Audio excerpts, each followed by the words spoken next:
দর্শক শুভেচ্ছা। চলতে চলতে অনুষ্ঠান নিয়ে আজকে আমরা এসেছি দ্বীপ জেলা ভোলায় এবং আজকে আমাদের অতিথি বঙ্গবন্ধুর ঘনিষ্ঠ সহচর এবং বর্তমান সরকারের বাণিজ্য মন্ত্রী এবং তুখোড় ছাত্রনেতা একসময়ের জনাব তোফায়েল আহমেদ। জনাব তোফায়েল, আপনাকে স্বাগত। আমরা আপনার একেবারে জন্মভূমি, যে এলাকা থেকে আপনার উত্থান, রাজনীতিতে বিকাশ, বঙ্গবন্ধুর সঙ্গে পরিচয়, সেই জায়গায় এসেছি এবং শোকাবহ আগস্ট মাসে এসেছি। আগস্ট বাঙালির জন্য একটা চিরস্থায়ী শোকের মাসে পরিণত হয়েছে। 15ই আগস্টের যে নৃশংস হত্যাকাণ্ড এবং তারপরেও বিভিন্ন বড় বড় ঘাত প্রতিঘাত আপনার দলের সভানেত্রী তার উপর দিয়ে আগস্টে গেছে। আমরা মূলত আপনি বঙ্গবন্ধুর সঙ্গে আপনার ডে টু ডে দেখা হতো, একসময় ছাত্রনেতা হিসেবে দেখা হতো, তারপরে আপনি যখন সংসদে প্রথম গেলেন তিনি আপনাকে সংসদে নিয়ে আসলেন, তারপর উনি প্রধানমন্ত্রী, তারপর উনি যখন রাষ্ট্রপতি পদ্ধতিতে গেলেন সবসময় আপনি তার সঙ্গে ছিলেন। ফলে আপনার কাছে 15 আগস্টের ঘটনাটা সবচেয়ে বেশি আপনাকে আলোড়িত করার কথা। আপনি খবরটি প্রথম কখন শুনেছিলেন এবং আপনার প্রতিক্রিয়া ওই মুহূর্তে কি হয়েছিল যদি স্মরণ করতে পারেন? আমি এখন যেখানে দাঁড়িয়ে আছি এটি আমার জন্মস্থান।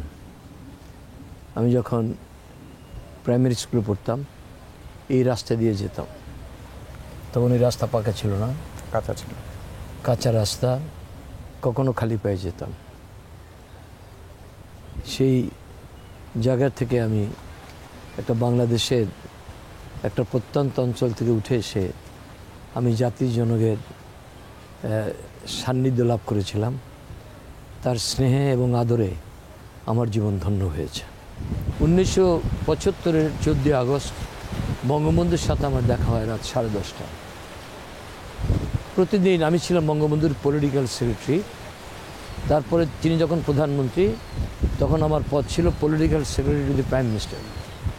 উনি যখন রাষ্ট্রপতি হলেন স্পেশাল তখন আমার পদ ছিল special assistant to the president, প্রতিমন্ত্রীর মর্যাদায়। আমি প্রতিদিন 9:32 যেতাম, সকাল 9টায়, সকাল বঙ্গবন্ধুর সাথে গাড়িতে করে গণভবনে যেতাম, একই গাড়ি। আমি সেই ছাত্র জীবন 1969-এর পরে তিনি যে আমাকে গাড়িতে তুলে নিয়েছিলেন মৃত্যুর দিন পর্যন্ত সেই গাড়িতে আমি ছিলাম। কিন্তু সেই দিন 14 আগস্ট বঙ্গবন্ধুর একজন যুগ্ম সচিব ডক্টর মনোয়ার এবং ওনার প্রাইভেট সেক্রেটারি ডক্টর ফরাসুদ্দিন, তারা পিএইচডি করতে যাবে, বিদেশে যাবে। সেই উপলক্ষে রাষ্ট্রে মানে যেখানে বঙ্গবন্ধু বসতেন ওখানে একটা রুমে তাদের জন্য একটা বিদায়ী সম্বর্ধনার অ্যারেঞ্জমেন্ট করা হয়েছিল। আমি আর সেদিন বঙ্গবন্ধুর সাথে 32-এ যেতে পারি নাই, আমি থেকে গেলাম। ফেরার পথে যেতে পারেন না, কিন্তু আমি 10:30টায় গেলাম। তিনি তখন খাচ্ছিলেন, আমাকে বললেন সকালবেলা আসবি, তুই আমার সাথে ঢাকা বিশ্ববিদ্যালয়ে যাবি, তুই ডাকসুর ভিপি ছিলি, তুই আমার সাথে থাকবি। আপনি 14 আগস্ট রাত 10:30টায়। কিন্তু আমার জীবনে সেটি আর আসে নাই। 15 আগস্ট সকালে আমি হঠাৎ একটি ফোন পাই যে গোলাগুলি হচ্ছে এবং আমাকে ক্যাপ্টেন হোসেন নামে একজন বড় ডাক্তার, বাড়ি ভোলা, তিনি ফোন দিলেন যে তাড়াতাড়ি রেডিও ধরেন। রেডিও ধরার সাথে সাথে কুখ্যাত ডালিমের কণ্ঠস্বর শুনলাম। তারপরে হতবিহ্বল হয়ে অনেককেই বাংলাদেশ বেতারে অনেককেই টেলিফোন করেছিল, সেনাবাহিনীর প্রধান, ব্রিগেড কমান্ডার, তারপরে যারা রক্ষী বাহিনীতে ছিলেন সকলকে ফোন করেছি, এমনকি সরকারের যারা উচ্চ পদে ছিল। যাই হোক, সেই কথা নাই বা বললাম। পরবর্তীকালে কেউ পজিটিভলি রেসপন্স না, মানে সকলেই পজিটিভ না, সকলের মধ্যে একটা ভয়, ভীতি, আতঙ্ক একটা বিরাজ করেছিল। পরে আমার বাড়িতে যে পুলিশ আমাকে পাহারা দিত তাদের হাতে আমি বন্দী হই এবং আমাকে আপনার পার্সোনাল সিকিউরিটি ফোর্স, আমার পার্সোনাল সিকিউরিটি ফোর্স তাদের ইনস্ট্রাকশন দিয়েছে তারা। আর আমি তখন থেকেই ওই দিন প্রথম দিন থেকে আমি গৃহবন্দী হই, মানে 15 আগস্ট সকাল থেকে। 23 আগস্ট আমাকে এবং শ্রদ্ধেয় নেতা জিলুর রহমান সাহেবকে, আমাকে আমার বাসা থেকে, জিলুর রহমান সাহেবকে তার বাসা থেকে, চৌধুরী তখন স্পেশাল ব্রাঞ্চের চিফ, এই দুজনকে তুলে নিয়ে বঙ্গভবনে নিয়ে গেল এবং খন্দকার মুস্তাক বলল তাকে সমর্থন করার জন্য। সরাসরি বললেন? সরাসরি। দুইজনে আমরা অপারগতা জানালাম এবং আমাকে উনি থ্রেট করলেন। খন্দকার মুস্তাফা ওই সময় ইংরেজিতে কথা বলতো। আমাকে বলল যে do you know you are walking on grave, if somebody enters in your house and if you are being killed nobody will take the responsibility. Zillur ভাই ভদ্রলোক, তিনি চুপ। আমি উত্তর দিলাম, কারোর দায়িত্ব নিতে হবে না, আমাদের পক্ষে অন্য কিছু করা সম্ভব না। তখন আবার আমাদের বাসায় ফেরত দিয়ে গেল। তার 4 দিন পরে প্রথমে আমাকে, তারপরে জিলুর রহমান সাহেবকে, তারপরে রাজ্জাক ভাইকে গ্রেপ্তার করে পুলিশ কন্ট্রোল রুমে নিয়ে গেল। সারোয়ার্দী উদ্যানের কোণে একটা পুলিশ কন্ট্রোল রুম। ওখানে গিয়ে প্রখ্যাত সাংবাদিক আবিদুর রহমান, দি পিপল পত্রিকার এডিটর ছিলেন, মুক্তিযুদ্ধে অংশগ্রহণ করেছেন, তার অফিস পড়িয়ে দিয়েছিল, তাকেও দেখতে পাই আহত অবস্থায়, অর্থাৎ তাকেও টর্চার করা হয়েছিল। এইখানে প্রতিদিন 30 জনের মতো আর্মির লোক আমাদের পাহারা দিত এবং সন্ধ্যার পরে আমার উপরে তাদের আক্রোশের বহিঃপ্রকাশ ঘটত। একদিন তারা আমাকে কাগজ দিল, রাজ্জাক ভাইকে কাগজ দিল, জিলুর ভাইকে কাগজ দিল স্টেটমেন্ট দেওয়ার জন্য। আমরা স্টেটমেন্ট দিলাম, স্বাভাবিক। আমার ব্যাংকে কোনো টাকা নাই, আমার কাছে কোনো অস্ত্র নাই, আমার কাছে কোনো গাড়ি নেই, আমার কাছে কোনো বাড়ি নাই। রাজ্জাক ভাই কিছু স্টেটমেন্ট দিল, জিলুর ভাই কিছু স্টেটমেন্ট দিল। পরের দিন এসে তারা বলল যে Razzak has given a statement, we get something out of it. Mister Zillur Rahman has given a statement, we get something out of it, but you have given a statement, we get nothing out of it. ওরা ইংরেজিতে কথা বলতো। 4 দিন পরে হঠাৎ ভোর রাত 4টা পুলিশ কন্ট্রোল রুমে major Mohiuddin, major Shahriar, major Huda আসলো। মানে 3 জনই তো বঙ্গবন্ধু জড়িত। এবং এই 3 জনেরই ফাঁসি হয়েছে। 3 জন এসে, আমি আর রাজ্জাক ভাই এক চকিতে ঘুমাচ্ছি, মানে 2টা চকি অ্যাটাচড, আর জিলুর ভাই আর আবিদুর রহমান অ্যাটাচড। এসে স্টেন গান আমার বুকে ধরে বললো, হুইজ তোফায়েল? তো রাজ্জাক ভাই বললো, তোফায়েল তোফায়েল। আমি দেখি যে আমার বুকে স্টেন গান। আমি শুধু বললাম যে আমি একটু উজু করতে পারি, কারণ আমার ধারণা হয়েছে মানে এখনই আমাকে হত্যা করবে। আমাকে উজু করতে দিল, পাশে অ্যাটাচ বাথরুম। উজু করে যখন আসলাম, রাজ্জাক ভাই জিলুর ভাইয়ের সামনে আমার চোখ বাঁধলো আর বারান্দায় নিয়ে আমার হাত বাঁধলো, নিয়ে আমাকে নিয়ে গেল। 5 মিনিটের মধ্যে আমি গেস করেছি আমার চোখ বাঁধা, যেটা রেডিও স্টেশন, যে বাডামের পাশে তৎকালীন রেডিও স্টেশন। সেখানে নিয়ে আমার হাত খুলে চেয়ারের সাথে বেঁধে আমাকে অমানসিক নির্যাতন চালানো হলো এবং আমি সেন্সলেস হয়ে যাই এবং আমার কোনো সেন্স ছিল না যে আমাকে পিটাচ্ছে, মারছে, কোনো অনুভূতি নেই। এবং মেজর ডালিম যে আমাকে প্রশ্ন করেছে আমি বুঝতে পেরেছি।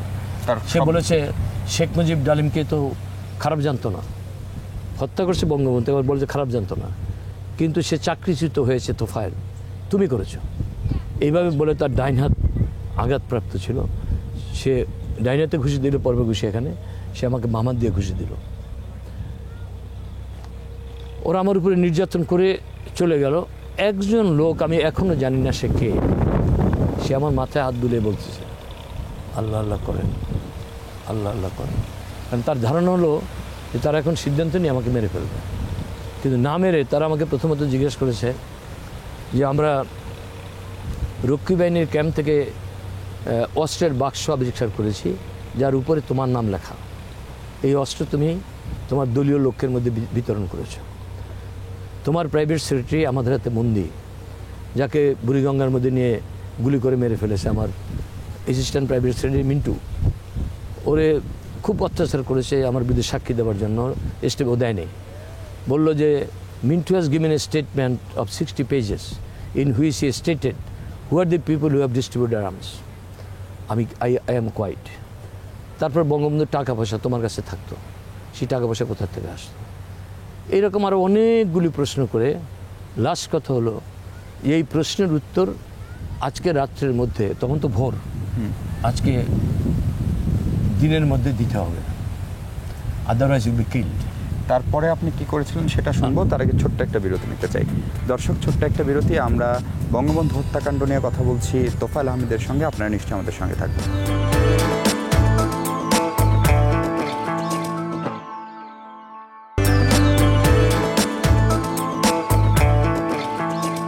দর্শক স্বাগত আরেকবার। বিরতির পর আমরা কথা বলছিলাম বাণিজ্য মন্ত্রী এবং বঙ্গবন্ধুর ঘনিষ্ঠ সহচর জনাব তোফায়েল আহমেদের সঙ্গে।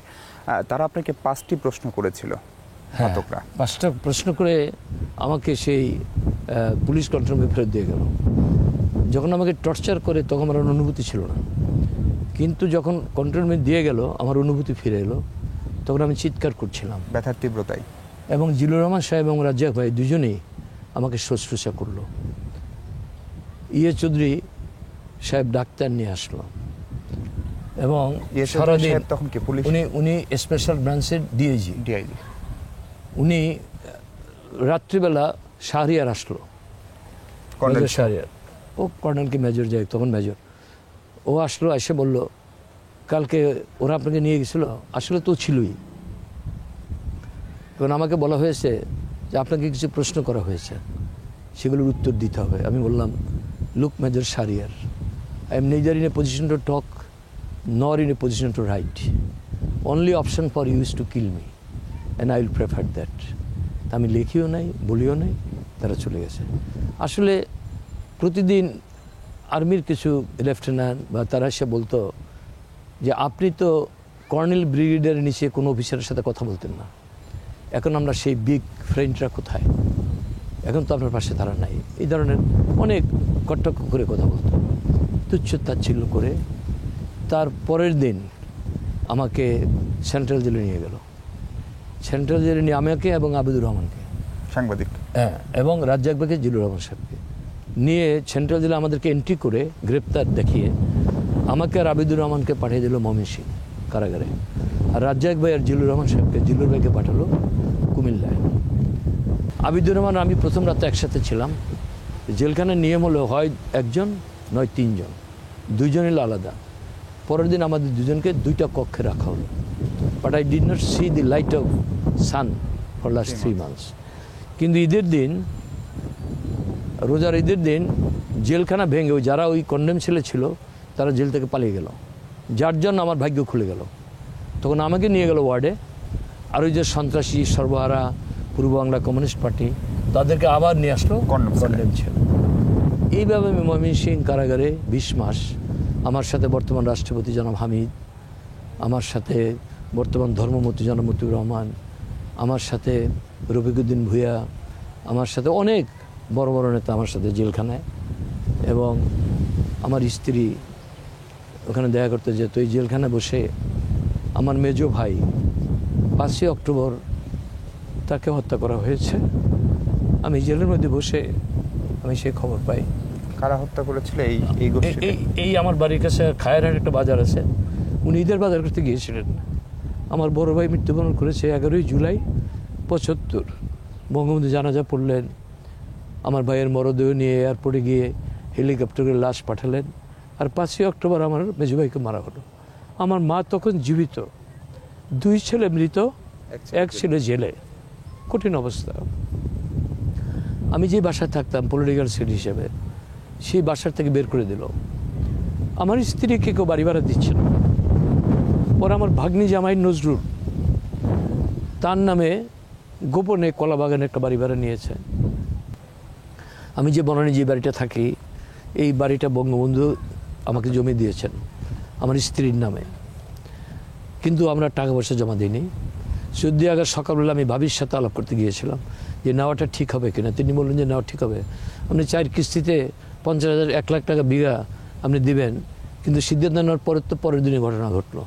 পরে 76-এ যখন চিঠি দিল এই জমির ব্যাপারে, তখন আমার ওয়াইফ টাকা দিতে পারে না। তিনি তার সোনা বন্ধক দিয়ে 13,000 টাকা পেয়েছেন, আর বাকি ছিল 4,000 টাকা, 17,000 টাকা লাগবে রফিকুল্লাহ চৌধুরী সাহেব দিয়েছেন। এই হলো আমাদের জীবন। তারপর 20 মাস পরে আমাকে হঠাৎ কুষ্টিয়া কারাগারে 27 এপ্রিল 1977 আমাকে কুষ্টিয়া কারাগারে পাঠানো হলো। সেখানে গিয়ে আমাকে সেগ্রিগেট করে রাখা হলো। এই যে আমাদের শাহজাহান খান নৌ পরিবহন মন্ত্রী, তিনি ওখানে ছিলেন। ও আমাকে খুব যত্ন করেছে। সে আমার আগেই ওখানে বন্দী। তারপরে আমি 33 মাস কারা নির্যাতন ভোগ করে 1978-এর 12ই এপ্রিল আমি মুক্তি লাভ করি। তার মানে বঙ্গবন্ধু যেরকম আপনার জীবন গড়ে দিয়েছিল, আপনার রাজনৈতিক জীবন, শিক্ষা, রাজনৈতিক দূরদর্শিতা, মানুষের সঙ্গে মেলামেশা, বা আজকের তোফাইল তো আসলে বঙ্গবন্ধুর হাতে তৈরি। একইভাবে বঙ্গবন্ধু মারা যাওয়ার পরে দারুণ একটা বিপর্যয়ের মধ্য দিয়ে আপনাকে যেতে হয়েছে।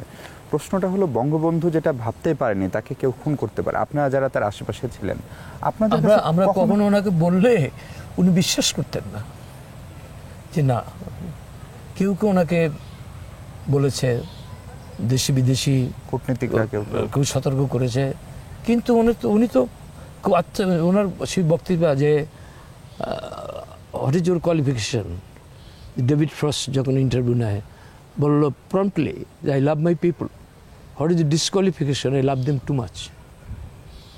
তিনি, তার হৃদয় ছিল সমুদ্রের মতো, সমুদ্রের গভীরতা নিরূপণ করা যায়, কিন্তু বঙ্গবন্ধুর হৃদয়ের, বাংলাদেশের মানুষের ভালোবাসার গভীরতা কোনোদিন নিরূপণ করা যায় না। কিন্তু বঙ্গবন্ধু যখন মারা গেলেন তারপরেও তো আওয়ামী লীগই ক্ষমতায়, যে দলটা ওনার হাতে গড়া দল। এটা অনেকে বলার চেষ্টা করে, বাট মূলত তো তা না। কারণ তখন তো আওয়ামী লীগের হাজার হাজার নেতাকর্মী গ্রেপ্তার। ময়মনসিংহ আমি যখন বন্দি, তখন ময়মনসিংহ কারাগারটি আওয়ামী লীগের নেতাকর্মী দ্বারা বন্দি, এবং 31শে আগস্ট আর 31শে ডিসেম্বর হঠাৎ দিকে জেলখানা খালি। যারা স্বাধীনতা বিরোধী ছিল, জিয়াউর রহমান তাদেরকে মাফ করে দিয়ে জেল থেকে বের করে দিল। এই যে আমরা, যে বঙ্গবন্ধু কিন্তু সাধারণ ক্ষমা দিয়েছিলেন তাদেরকে, যারা খুন করে নাই, রেপ করে নাই, যারা অগ্নিসংযোগ করে নাই, হ্যাঁ, অর্থাৎ clemency has been given to those who are not involve in looting, arsoning, raping and killing. এই 4 ক্যাটাগরিকে তিনি মাফ করেন নাই। এই 4 ক্যাটাগরিকে জিয়াউর রহমান মাফ করলো, যেটা বঙ্গবন্ধু কন্যা এসে এখন মানবতা বিরোধী, এখন যুদ্ধ অপরাধীদের বিচারের কাজ তিনি শুরু করেছেন। কেউ কেউ তোফাইল ভাই বলার চেষ্টা করে যে ওই সময় বঙ্গবন্ধু এত জনপ্রিয়, যার হাত দিয়ে দেশটা স্বাধীন হলো, কিন্তু কোনো প্রতিরোধ গড়ে ওঠেনি। এটা তো বলতেই পারে। ধরুন, আপনি যদি আমাকে জিজ্ঞেস করেন আমরা কি করতে পেরেছি, এখন আমি যদি বলি আমি অনেক কিছু করার চেষ্টা করেছি, এটা বিশ্বাসযোগ্য হবে না। করতে পারি নাই, এটি বিশ্বাসযোগ্য। কেউ কেউ বই লিখেছে, তার উল্লেখ আছে আমি কি করার চেষ্টা করেছি, কিন্তু ফ্যাক্ট ইজ দিস, কিছু করতে পারিনি। একটা প্রশ্ন করে অনেকে রক্ষী বাহিনী নিয়ে, রক্ষী বাহিনী তো সামান্য ফোর্স, মাত্র 13,000 স্কাটার্ড ইন বাংলাদেশ, এবং রক্ষী বাহিনীর হেড অফিসে 200 রক্ষী বাহিনীর মানে জওয়ান এবং অফিসার ছিল, কিন্তু তাদের অস্ত্র ছিল না। তাদের অস্ত্র থাকতো বিডিআরের কোতে, তারা ছিল নিরস্ত্র। আর তাছাড়া যখন 3 বাহিনীর প্রধান যখন ঘোষণা দিল, তারপরে দুর্ভাগ্যজনক হলে সত্য, আমাদের লোকজনকে নিয়ে যখন সরকার গঠন করলো, মানুষ বিভ্রান্ত হলো। এটা হলো বাস্তবতা। আরেকটা হচ্ছে যে এই ঘটনার পরে বঙ্গবন্ধু পরিবারের 2 জন, বর্তমান প্রধানমন্ত্রী শেখ হাসিনা এবং তার বোন শেখ রেহানা, তারা জীবিত ছিলেন। তাদের সঙ্গে আপনার প্রথম যোগাযোগ কতদিন পরে হলো? 78-এর যখন কনফারেন্স হয় আওয়ামী লীগের, তখন আমি কারাগারে বন্দী। 78-এর এপ্রিল মাসে বের হয়ে আমি জুন মাসে দিল্লি গিয়ে বঙ্গবন্ধু কন্যার সাথে আমি দেখা করেছি। তখন আমি রেহানাকে দেখতে পাই নাই। বঙ্গবন্ধু হত্যাকাণ্ডের পর সেটি আপনার এটা আমার প্রথম দেখা। তারপরে তো যখন তাকে সভানেত্রী করা হলো, আমরা ছুটে গিয়েছি দিল্লি। যেন আব্দুল সামাদ আজাদ, আব্দুল মালিক উকিল, জোহরা তাজউদ্দিন, জিলুর রহমান, আইবুর রহমান, আমি, আমির হোসেন আমু সহ, আমাদের আমু ভাই সহ আমরা অনেকে গিয়ে তারপরে তার সাথে দিনক্ষণ ঠিক করে 17ই মে স্বজন হারানো বেদনা নিয়ে ঝড় বৃষ্টির মধ্যে তিনি বাংলার মাটি স্পর্শ করেছিলেন। জাতির পিতা যেমন বলতেন, যেমন আমি একটু উদাহরণ দিই, 1971-এর 17ই মার্চ বঙ্গবন্ধুর জন্মদিন। এই খানের সাথে দেখা করে তিনি যখন বাসায় আসলেন 32-এ, বিদেশি সাংবাদিকরা তাকে ঘিরে ধরলেন যে প্রিয় নেতা, আজ আপনার জন্মদিন, আপনার অনুভূতি কী? তিনি উত্তর দিলেন, আমি তো আমার জন্মদিন পালন করি না, আমি তো আমার জন্মদিনে কেক কাটি না, মোমের বাতি জ্বালি না। যে দেশের মানুষ বুভুক্ষ, যে দেশের মানুষকে কথায় কথায় গুলি করে হত্যা করা হয়, তাদের নেতা হিসেবে আমার জন্মদিনে কি আর মৃত্যুদিনে কি? আমি তো আমার জীবন বাংলার জনগণের জন্য উৎসর্গ করেছি। আসলে তিনি উৎসর্গ করেছেন। তিনি 1969-এর 23শে ফেব্রুয়ারি যখন 22শে ফেব্রুয়ারি কারাগার থেকে মুক্তি পেলেন আগরতলা মামলার, 23শে ফেব্রুয়ারি সরোয়ার্দী উদ্যানে আমরা তাকে অভ্যর্থনা জানিয়েছিলাম। 10 লক্ষ লোকের সামনে আমরা তাকে গণসম্বর্ধনা দিয়েছিলাম, সবার সভাপতি আমি। কিন্তু বঙ্গবন্ধুর আগে আমি বক্তৃতা করেছি তুমি বলেছিলাম, প্রিয় নেতা, জেল জুলুম অত্যাচার সহ্য করে বারবার ফাঁসির মঞ্চে দাঁড়িয়ে মৃত্যুকে আলিঙ্গন করে তুমি বাংলার মানুষকে ঐক্যবদ্ধ করেছো। প্রিয় নেতা, বাঙালি জাতি তোমার কাছে ঋণী। এই ঋণ আমরা কোনোদিন শোধ করতে পারবো না। প্রিয় নেতা, বঙ্গবন্ধুকে যে আমরা বঙ্গবন্ধু বলি, এই উপাধিটা আপনার দেওয়া, এটা আমার দেওয়া বলা ঠিক হবে না। আপনি কর্তৃক ঘোষিত। আমি অত ভাগ্যবান হ্যাঁ, যে আমি প্রথম বলার, আমি সেটাই বলতেছিলাম যে এই ঋণ আমরা কোনোদিন শোধ করতে পারবো না, কিন্তু কৃতজ্ঞ বাঙালি জাতির পক্ষ থেকে কৃতজ্ঞ চিত্তে তোমাকে আমি তুমি বলে সম্বোধন করেছিলাম। একটু উপাধি দিয়ে সেই ঋণের বোঝাটা আমরা হালকা করতে চাই। যখন বলা হলো যে নেতা তার জীবনের যৌবন কাটিয়েছেন পাকিস্তানের কারাগারে, ফাঁসির মঞ্চে দাঁড়িয়ে মৃত্যুকে আলিঙ্গন করেছেন, সেই প্রিয় নেতাকে বাঙালি জাতির পক্ষ থেকে আজ বঙ্গবন্ধু উপাধিতে ভূষিত করা হলো। সে বিশাল জনসমুদ্র, কি উত্তাল, কি তরঙ্গ, সেই স্মৃতি আমার চোখের সামনে ভেসে ওঠে। আসলে তিনি বঙ্গবন্ধু ছিলেন। তিনি যখন ডাক দিতেন ভাইয়েরা আমার, বাংলার দুঃখী মানুষ বলে তাদেরকে সম্বোধনা করতেন। কি ভালোবাসা বাংলার মানুষের জন্য। সেই নেতাকেই বাংলার মাটিতে নৃশংসভাবে এইভাবে জীবন দিতে হবে। এবং আজকে আমরা যে বাংলাদেশে দাঁড়িয়ে, সেই বাংলাদেশে বঙ্গবন্ধু নাই। 1975-এ আমরা তাকে হারালাম, কিন্তু তার একটা ভীষণ ছিল, একটা স্বপ্ন ছিল, সোনার বাংলার কথা তিনি বলতেন। সেই স্বপ্নের বাংলাদেশ আস্তে আস্তে বিনির্মাণ হচ্ছে তার কন্যার হাত দিয়ে, এবং সেই সরকারে আপনি মন্ত্রী হিসেবে দায়িত্ব পালন করছেন। সেই জীবনের গল্প শুনবো, তার আগে আবার একটা বিরতি নিতে চাই। দর্শক, আবার একটা ছোট্ট বিরতি, ফিরছে একটু পর, আমাদের সঙ্গে থাকবেন নিশ্চয়ই।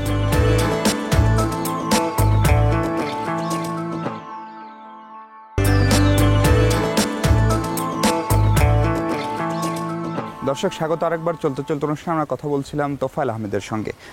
বঙ্গবন্ধু একটা বাংলাদেশের স্বপ্ন দেখেছিলেন, এবং তিনি শুধু তো স্বাধীনতার স্বপ্নই দেখেননি, তিনি অর্থনৈতিক মুক্তির কথা বলতেন, তিনি এদেশের জ্বালানি নিরাপত্তা নিয়ে ভাবতেন, তিনি ভালো একজন কূটনীতিকও ছিলেন। এখন সেগুলোর মূল্যায়ন হচ্ছে। আজকে সেই বঙ্গবন্ধুর বাংলাদেশটা কোথায় দাঁড়িয়ে? 8ই জানুয়ারি তিনি পাকিস্তান থেকে কারাগার থেকে মুক্তি লাভ করে যখন লন্ডনে গিয়েছিলেন, তখন সাংবাদিকরা প্রশ্ন করেছিল যে বাংলাদেশ তো ধ্বংস হয়ে গেছে। তিনি বলেছিলেন যে এই ধ্বংসস্তূপ থেকে একদিন আমি আমার বাংলাকে সুজলা সুফলা শস্য শ্যামলা সোনার বাংলা রূপান্তরিত করব। তিনি স্বপ্ন দেখতেন প্রাচ্যের সুইজারল্যান্ডে বাংলাদেশকে পরিণত করার জন্য। বঙ্গবন্ধু যেমন ভিশনারি নেতা ছিলেন, যেমন লক্ষ্য করেন 1966-তে যখন আওয়ামী লীগের সম্মেলন হয় 18-19-20 মার্চ, সেদিন আমাদের যে বর্তমান জাতীয় সঙ্গীত, এই সঙ্গীত উচ্চারিত হয়েই সেদিন সম্মেলন শুরু হয়েছিল। তার মানে 66-তে জাতীয় সঙ্গীত এইটাই ওনার নির্ধারণ করা। ওনাকে যখন আগরতলা মামলার আসামি হিসেবে যেখানে বন্দি, সেখান থেকে কোর্টে আনা হয়, তখন উনি সেই আমাদের যে ওই গানটি ধনে ধান্যে পুষ্পভরা আমাদের এই বসুন্ধরা, এই গানটি উনি উচ্চারণ করছিলেন মুখ দিয়ে। কর্নেল শওকতের কাছ থেকে আমার শোনা, আমাদের সাবেক ডেপুটি, হ্যাঁ, উনি বললেন যে মুজিব ভাই, আপনার মধ্যে তো কোনো প্রতিক্রিয়া নাই, আপনি গান, আমাদের তো ফাঁসি হবে। তখন তিনি উত্তর দিয়েছিলেন, না, ওরা আমাদেরকে ফাঁসি দিতে পারবে না, ওরা বিচার শুরু করবে, বাংলার মানুষ রাজপথে নেমে আসবে, ওরা আমাদেরকে মুক্ত করবে। সেটা করে হচ্ছে এই খান বা মানে পরবর্তীকালে একটা নির্বাচন হবে, সেই নির্বাচনে আমি বিজয়ী হব, কিন্তু ওরা ক্ষমতা দিবে না, আমি মুক্তযুদ্ধ করে আমার দেশকে স্বাধীন করব। দেখেন, যা যা বলেছে তাই, যা বলেছে তাই সফল হয়েছে। যেমন 70-এর নির্বাচন, আমার নির্বাচনের পরে সাইক্লোন টাইডাল বোরের জন্য 7ই ডিসেম্বর ছিল নির্বাচন 70-এর, আমারটা হলো 71-এর 17ই জানুয়ারি। আমি বঙ্গবন্ধুর সাথে, সাংবাদিক জিজ্ঞেস করলেন যে আপনি কত সিট পাবেন, তিনি বিদেশি ইংরেজিতে উত্তর দিলেন যে I will be astonished if I lose 2 seats. আমি 2টা সিট হারাই, আমি অবাক হব, এবং 2 সিটই বঙ্গবন্ধুর হত্যাকাণ্ডের পেছনে কি বিদেশি কারো কোনো সম্পৃক্ততা? এটা হলো সোজা কথা। যারা 71-এর দেশি বিদেশি যারা পরাজিত হয়েছে, তারাই বঙ্গবন্ধু হত্যা করে পরাজয়ের বদলা নিতে চেয়েছে। বঙ্গবন্ধু হত্যার পর ইন্ডেমনিটি করা হয়েছিল যেন এই বিচারটাও করা না যায়। এটার পেছনে উদ্দেশ্য কি ছিল? একই উদ্দেশ্য, এবং শুধু তা না, যারা হত্যা করেছে তাদেরকে রাষ্ট্রদূত করেছে তারা। আমি যে কেনিয়াতে গেলাম, যে এমবেসিতে আমি গেলাম, সেই এমবেসিতে ডালিম অ্যাম্বাসেডার ছিল, খুনি, পৃথিবীর বহু দেশে তারা ছিল। তাদেরকে জিয়াউর রহমান দূতাবাসে চাকরি দিয়েছে। এটা যে মানুষের সাথে কি পরিহাস, এটা যে কত বড় গ্লানি, এই গ্লানি থেকে একজন এই বাংলার মানুষকে মুক্ত করে চলেছেন, সেটা হলো প্রধানমন্ত্রী শেখ হাসিনা। তিনি যদি জীবিত না থাকতেন বঙ্গবন্ধুর হত্যার বিচার হতো না, তিনি যদি জীবিত না থাকতেন যুদ্ধ অপরাধীদের বিচার হতো না। এই দুইটা বড় কাজ তার হাত দিয়ে সম্ভব। আপনি সম্ভবত একমাত্র সৌভাগ্যবান এখন আমাদের যেসব রাজনীতিকরা জীবিত আছেন, যারা যিনি বঙ্গবন্ধুর সাহচর্য পেয়েছেন এবং এখনও প্রধানমন্ত্রী শেখ হাসিনার সঙ্গে কাজ করছেন। প্রশ্ন হলো, বঙ্গবন্ধুর খুনিদের যেদিন ফাঁসি হয় সেদিন কি নিজেকে খানিকটা হালকা মনে হচ্ছিল? মনে হয়েছিল যে আমরা গ্লানি মুক্ত হতে চলেছি। এটা তো সাংঘাতিক একটা ব্যাপার। এবং যারা আমাদের 15ই আগস্ট বঙ্গবন্ধুর শ্রদ্ধা ভাবি, কী স্নেহ করতো আমাকে বঙ্গমাতা ফজিলাতুন্নেসা মুজিব, কী আদর করতো বোঝানো যাবে না। তার মতো একজন মানুষকে হত্যা করা, জামাল, কামাল, রাসেল, শেখ আবু নাসের, কর্নেল জামিল, আব্দুর রব সেনাবাদ সাহেব, আমাদের নেতা মুনি ভাই সহ নির্মম 3টা বারকে তারা টার্গেট করেছে মানুষকে মিসগেট করার জন্য, যে না তোমাদের বিরুদ্ধে না, এটা বঙ্গবন্ধুর পরিবারের প্রতি। সেই জন্য আজকে যখনই হত্যার বিচারটা হলো নিজেকে হালকা মনে হয়েছে, এবং আরও পরিপূর্ণ হালকা মনে হবে বিদেশে পালিয়ে থাকা তাদের যদি ফাঁসি রায় কার্যকর করা যায়। তাদেরকে ফিরানোর ব্যাপারে আপনি আশাবাদী? আমরা আশাবাদী ইনশাল্লাহ। আর যুদ্ধ অপরাধীদের বিচার সমাপ্ত হবে দক্ষতার সাথে। এই ব্যাপারে বিচার বিভাগ কাজ করে চলেছে, এই সম্বন্ধে আমার কিছু বলার নাই। বিচার বিভাগের প্রতি আমাদের আস্থা আছে, এবং এই দুইটা কাজ করে বাংলাদেশের মানুষের কপালে যে কলঙ্কের টিকা ছিল সেটা মুছে যাবে। তো বলবে একদম শেষ প্রশ্ন, আপনার দীর্ঘ সংগ্রামী জীবন, রাজনৈতিক জীবন, আপনার একটা স্বপ্নের কথা বলেন, যে স্বপ্নটা এখনো পূরণ হয়নি, যে স্বপ্নটা আপনি পরিপূর্ণভাবে দেখতে চান। একটা কথা বলি, যে বাংলাদেশের মানুষ জাতির বঙ্গবন্ধুর যে স্বপ্নের সোনার বাংলা, সেটা বাস্তবায়িত হোক। এবং আমার দৃঢ় বিশ্বাস যে বঙ্গবন্ধু কন্যা শেখ হাসিনার নেতৃত্বে বাংলাদেশ আন্তর্জাতিক বিশ্বে একটি মর্যাদাশালী রাষ্ট্র হিসেবে প্রতিষ্ঠিত হয়ে থাকবে। আজকে জঙ্গি তৎপরতা আছে, সন্ত্রাসী কার্যকলাপ আছে, কোনো কিছুতেই আমাদের বাংলাদেশের অগ্রযাত্রাকে কেউ বাধাগ্রস্ত করতে পারবে না, এটি আমার প্রত্যাশা। আপনাকে অনেক ধন্যবাদ। এবং তোফায়েল আহমেদের মতো আমাদেরও প্রত্যাশা, বাংলাদেশের অগ্রযাত্রাকে কেউ যেন রুখতে না পারে, বাংলাদেশ যেন আমাদের সবার স্বপ্নের সোনার বাংলায় পরিণত হয়, সেই প্রত্যাশায় শেষ করছে। আর দেখা হবে পরবর্তী পর্বে নতুন কোনো অতিথির সঙ্গে। ভালো থাকবেন সবাই।